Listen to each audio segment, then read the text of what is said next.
In the criticism of the Pharisees and scribes, Jesus was inexorable.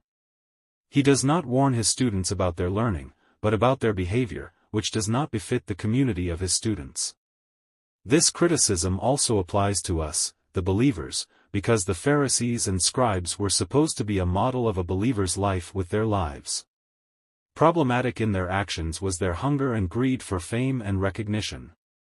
Instead of caring only about God, they only care about themselves in their hearts, to be glorified and praised for their pious deeds. In an effort to be big in front of others, they forget to be small in front of God.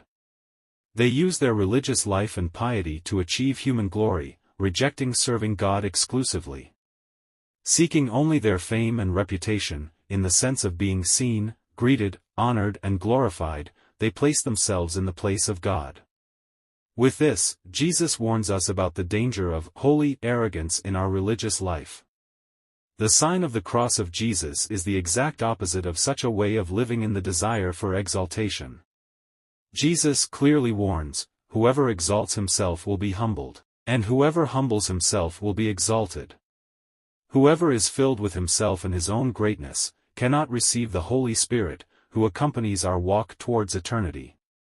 The gift of faith is God's gift through the Holy Spirit, with which we are called to glorify God, and not ourselves, in the world.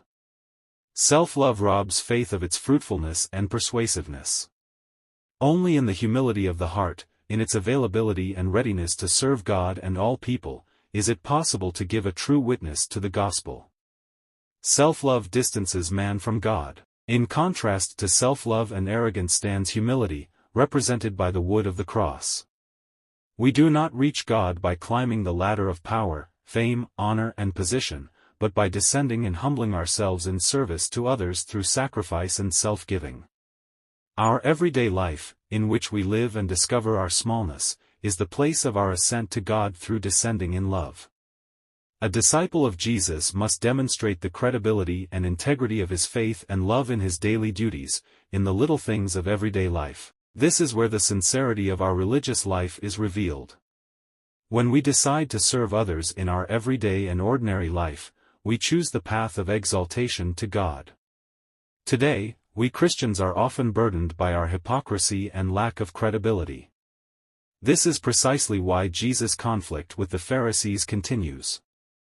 Although today it is not conducted in the vestibules of the Jerusalem temple or in the streets and squares of Galilee, but in our Christian hearts. In this video I would like to add a few more beautiful psalms that we study with, Jeremiah 29:11.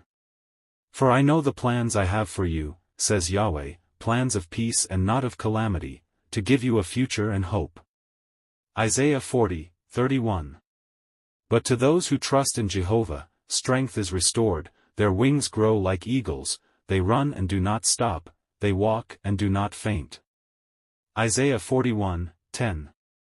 Do not be afraid, for I am with you, do not be afraid, because I am your God. I strengthen you and help you, I support you with the victorious right. Matthew 17:20. Truly, I say to you, if you have faith the size of a mustard seed and say to this mountain, move from here to there, it will move and nothing will be impossible for you. Psalm 31:24. Love Yahweh, all his saints, Yahweh protects his faithful ones, and rewards those who act arrogantly. Psalm 107:1. Praise Jehovah, for he is good, for his love endures forever. Proverbs 17:17. A friend loves at all times, and in trouble he becomes a brother. Isaiah 40:28-31. Don't you know? Didn't you hear?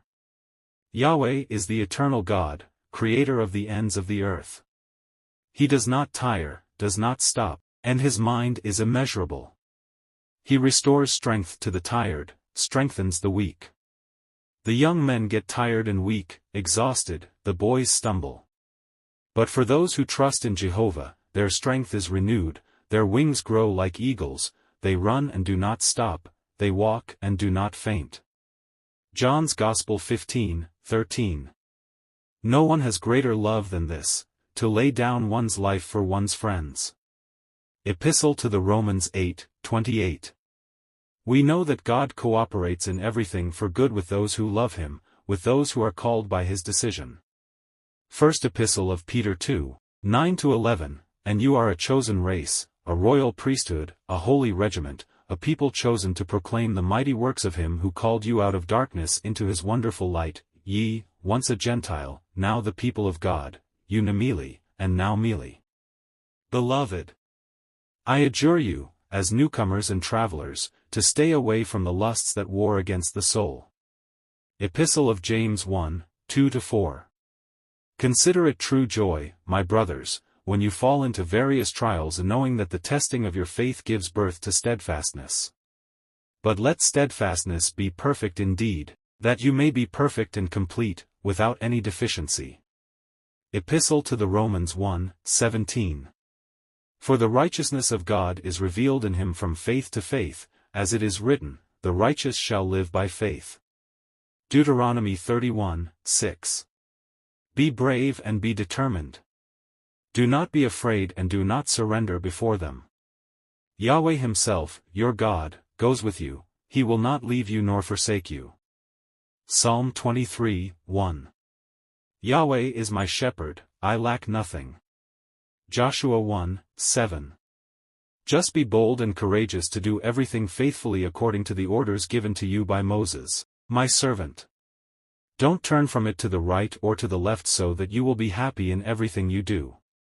First Epistle to the Corinthians 15, 58. If, my beloved brothers, be steadfast, and always abound in the work of the Lord, knowing that your labor is not fruitless in the Lord. Epistle to the Hebrews 12, 1-2. That's why we too, surrounded by such a cloud of witnesses, put aside every burden and sin that weighs us down and run steadfastly into the fight that lies ahead of us. Let's look at the beginner and finisher of faith, Jesus, who instead of the joy that stood before him bears the cross, despising the shame, and sits at the right hand of the throne of God.